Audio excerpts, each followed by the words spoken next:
次はこれ送るから、調整でかけて全部右にやっといて、スペル機械。スコープはそのまま。これどこで送れんだよ。 Well, here we go. That was a look at Fennel as they were deploying into our next game. We are starting this match, and it is time for Brackish. We've been talking about it. Nothing's changed from our regional finals. Everybody played under this rule set. There's been some slight tweaks, but not to our map pool. We are headed to Brackish for round 3. Every map until we finish after this will be Space City.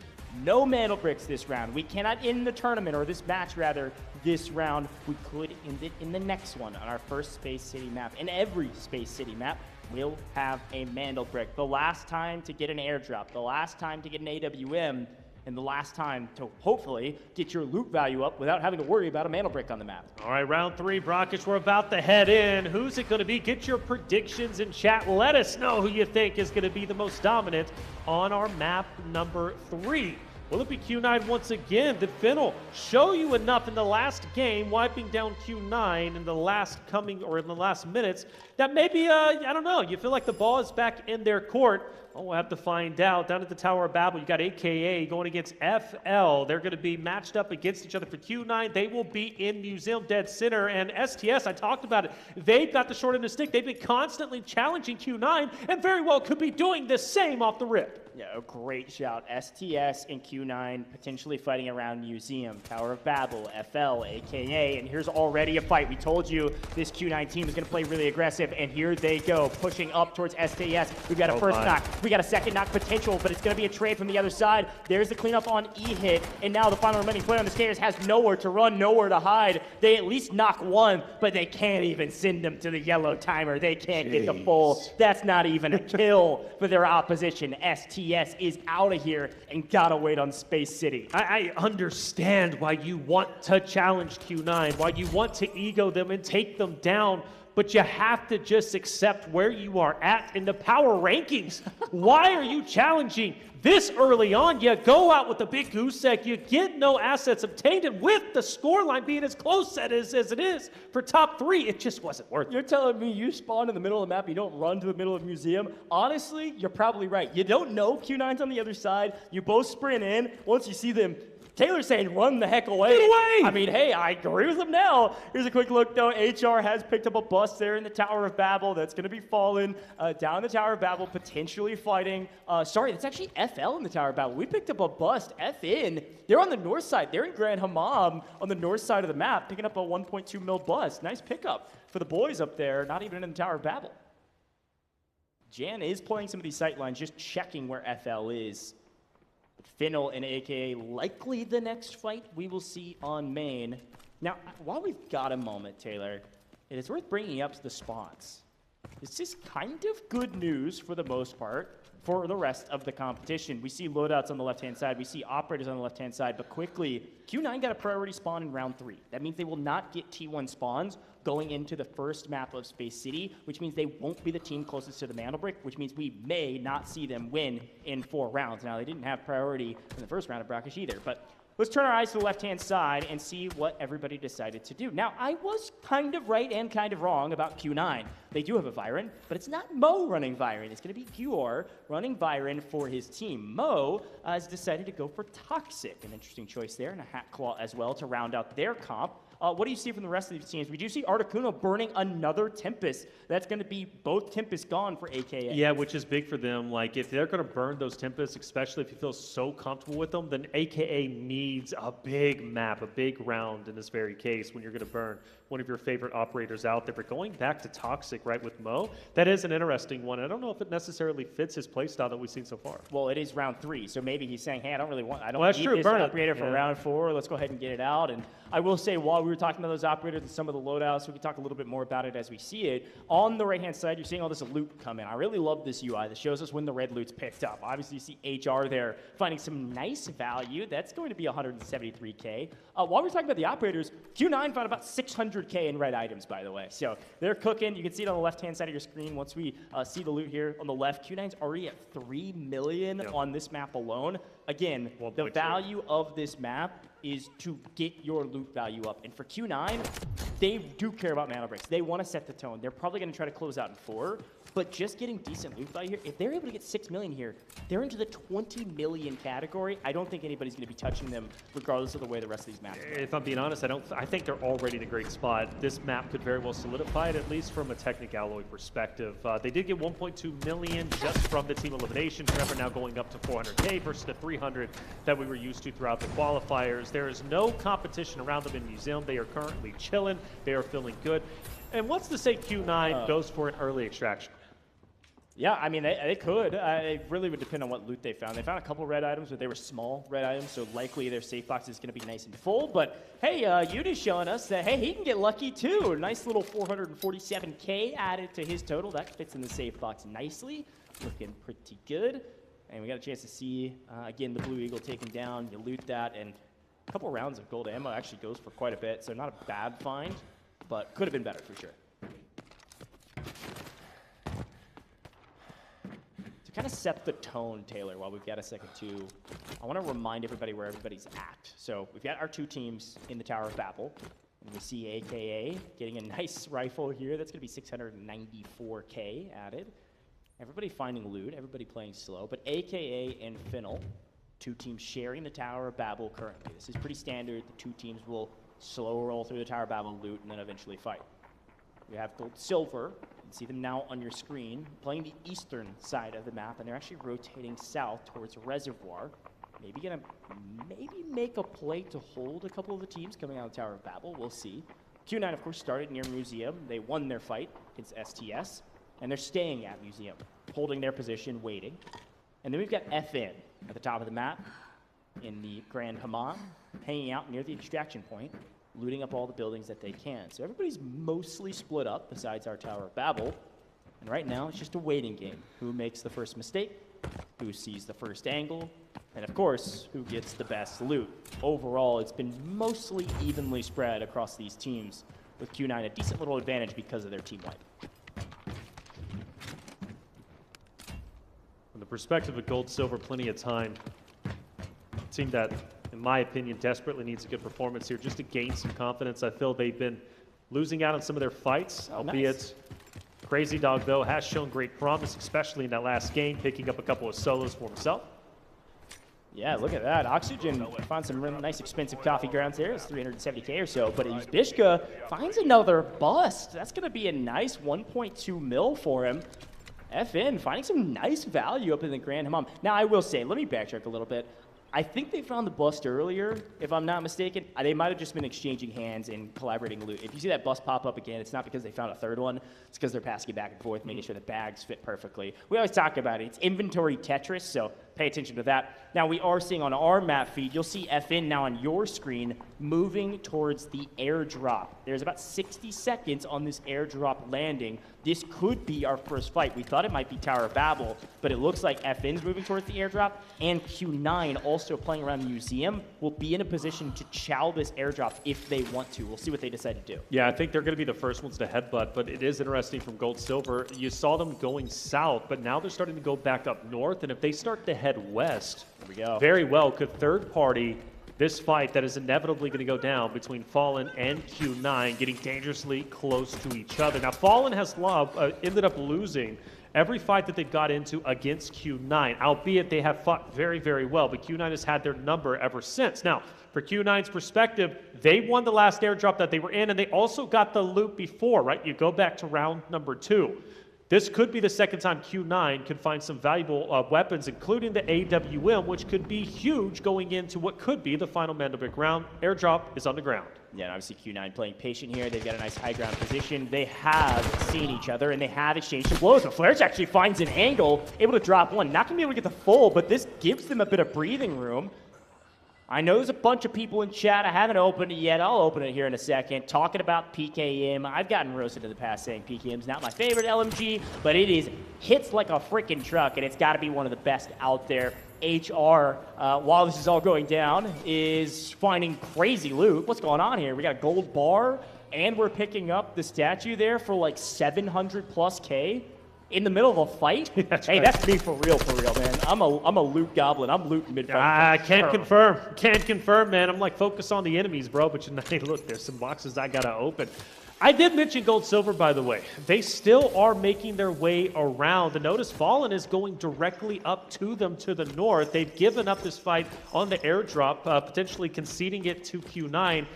Fallen has a lot to lose. 3.8 million technicality. Like, they're in a great spot. And with the technicality being as close as it is, well, you definitely want to get out with your spoils of war. But here it is. Fallen, Gold, Silver eventually match up against each other, and both of them are aiming down sights. They are acutely aware that one is in front of the other. For Gold, Silver, this could be one of the biggest fights of their tournament so far. Certainly an important one. The airdrop came down, and FN has fully backed off of it. And like you mentioned, they're looking at Gold, Silver on their flank. A smart move, and they have an angle. Flairich, again, the entry fragger for his team, finds the angle and is able to execute on it. That's one down. Two down. Peek for a nanosecond, and Flairich will cut you down. This man is shooting straight today on land. Did he get all and three? that is a full wipe on the back of Flairich with a little help from HR. And all of a sudden, GS, Gold, Silver, out of this lobby with only about 900K in their safe boxes. Yeah, Woo! man, that is big. Flairich really showing what he's made of. Fallen looking so strong. 4 million already as it is, and now they are free and clear to get out if they so decide, which I think they should, or at least send a couple of players out, secure what you got, maybe leave a straggler to fight. I think leaving the Q9 fight, honestly, that was the way to go about it. You have to respect where you're at on the standings.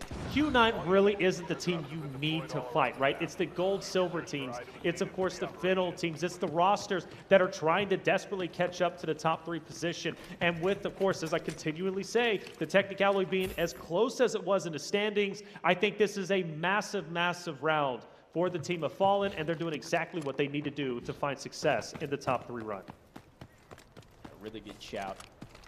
FN looking really strong right now. Loot value. This is where the teams can really start to delineate themselves on the leaderboard. Top 3 make it upper bracket. And there was, again, only 1.2 or so million separating 6th, last place in this group, and 2nd going into this map.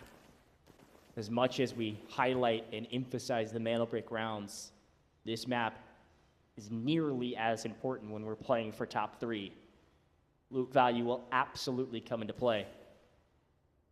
Articuno on your screen, aka a little bit of a quiet game thus far. They looted Tower of Babel, they didn't fight FL, and they got out.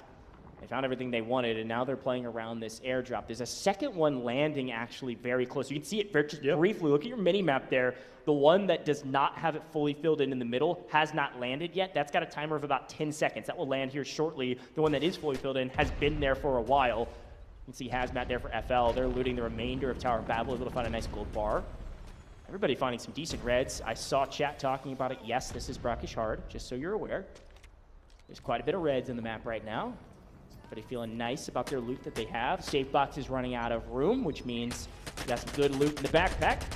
As Q9 completes a mission, everybody else is trying to figure out what they want to do. FN, I think, Taylor, from what I can see, maybe just trying to leave the map. 7.5 minutes. They should. They got a nice wipe, and there it is. AWM on main. It is Q9, obviously able to pick up the airdrop, able to pick up the AWM. Got some Lapua ammo. And I think the thing we always talk about with the AWM, yes, extremely valuable. Yes, you can get some kills on this map with it, and that's some nice value. But how much more valuable is a one-shot sniper on a Mandel brick round to hold sight lines? We talk about Flairich getting people down in a blink of an eye when they peek a corner. Give me K1 with the AWM. Come on. That's right.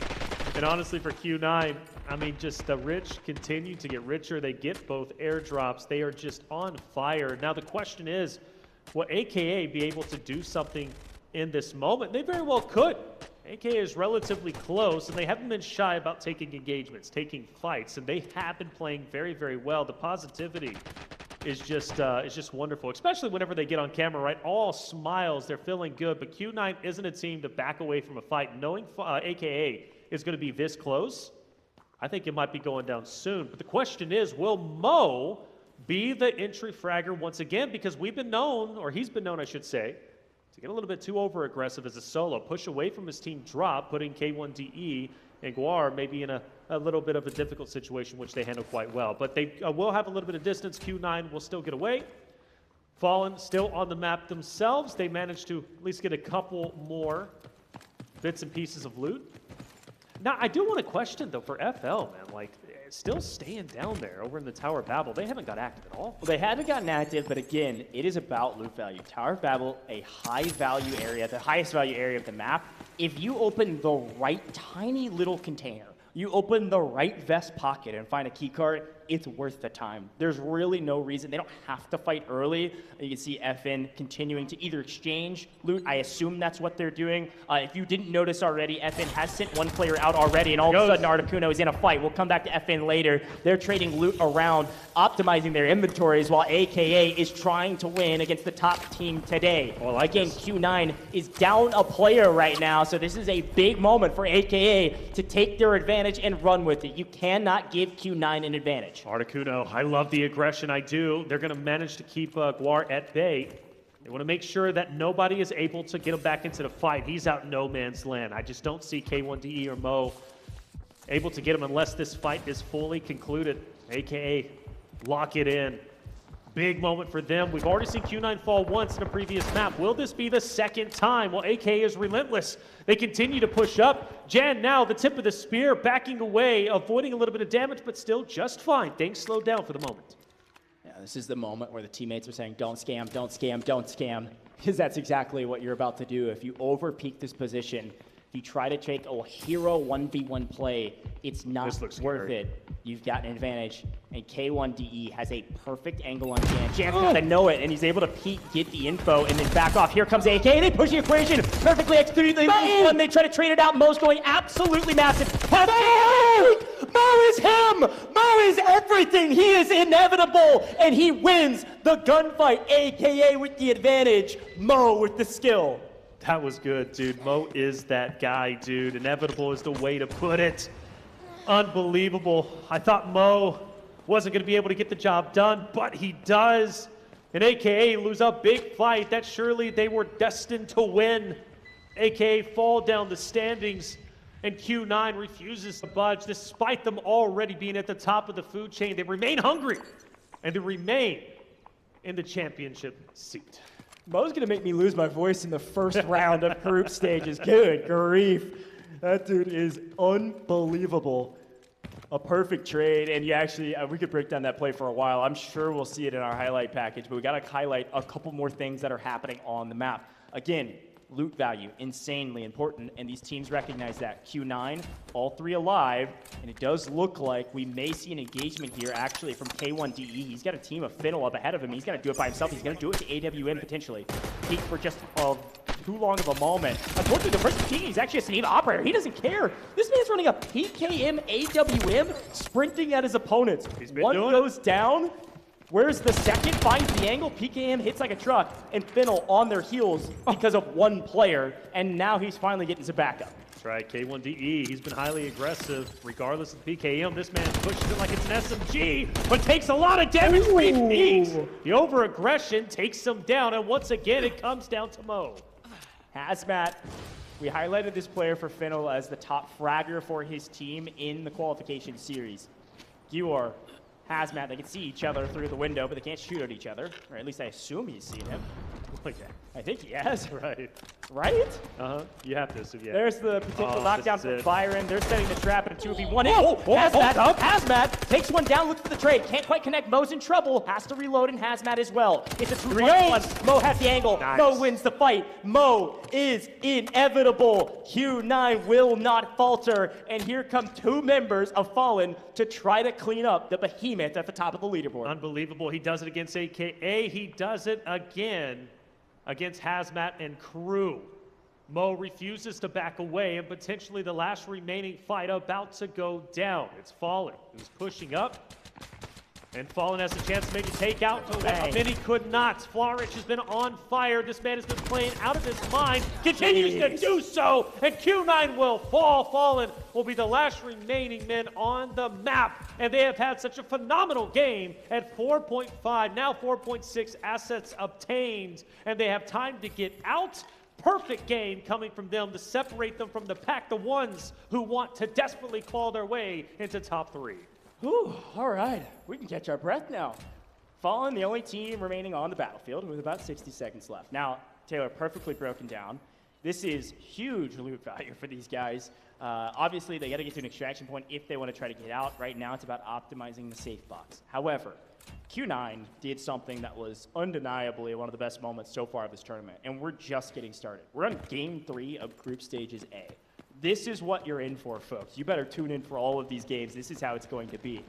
But the unfortunate thing for Q9 is that they couldn't do it 3 times in a row. Unfortunate, you say, like they made a mistake. Fallen comes in, finally plays cleanup. They pick up Mo first, able to win the fight there and get the kills. They're going to try to get out via the Doctor's helipad. I believe they've got enough time here to do it. Should be a 10-second timer if they don't get killed by AI. And it looks like they may, or there's too many soldiers in the area. That would be But I don't think they're going to actually get out. They're just going to stack these safe boxes. The Doctor extraction had been pulled. They've got the helipad up there. But right now, they're just trying to get whatever loot that they can find. Now, of course, as this round ends, you can see on the left-hand side of your screen the assets obtained. What's not in that category, what's not in that map. On the head glitch, he was able to do exactly that. So well done for the team of Fallen. They walk away with the most round earnings, but they don't get the most eliminations. Of course, that was Q9, who are very comfortably in first place. So again, we need to focus on Fallen, walking away with 4.3. You've got Fennel, who also get 3.13. Arguably, these two teams should be in second and third, respectively. Yeah, and again, let's pay attention to the right-hand side of that. While we switch over to our damage, it is also telling the story of the kills. Every kill, 400K. 8 kills times 400K is 3.2 million. Q9 low on the match leaderboard, but at the end of it, the total that they got from that game, based on this damage, based on their kills, was insane. Q9 leading the damage category with over 1.5, but the best team in that map, the last team remaining, was Team Fallen. Of course, Flarich leading the charge for that team, but the young gun of HR with the sub, use Bishka. Yes. I love this squad, man. 5 kills, 4.33 mil, a great map for him. And Yubishka already a match MVP, right, coming from match number 2. He stole that away from Q9 despite them winning match 2 themselves. The first time we see a different winner, right? The first time we see a new best team. Fallen coming from the EU side of things with such a historic run throughout the qualifiers, and now we will get Mo, and rightly so. I've been waiting for him, honestly, to pop up as the match MVP. Finally, we get it. Yeah, 5 kills, 2 assists, almost 1,000 damage. This guy was cooking. We all saw it. We don't need to break it down for you. We saw it in the highlight package, and we saw him win over and over and over again. And finally, they lose to Fallen because, well, Mo had his back turned, and they caught him before he could turn his gun around. A scary player on the map from the best team today thus far. But the best team in this map was Fallen. They are trying to catch Q9. If they're able to get a brick, it's still a race for that first place position. That's it. Albeit, again, paying attention to top 3. That's it. And by the way, Mo, match MVP, but also playing toxic. We pointed that out. Yeah, He's true. not necessarily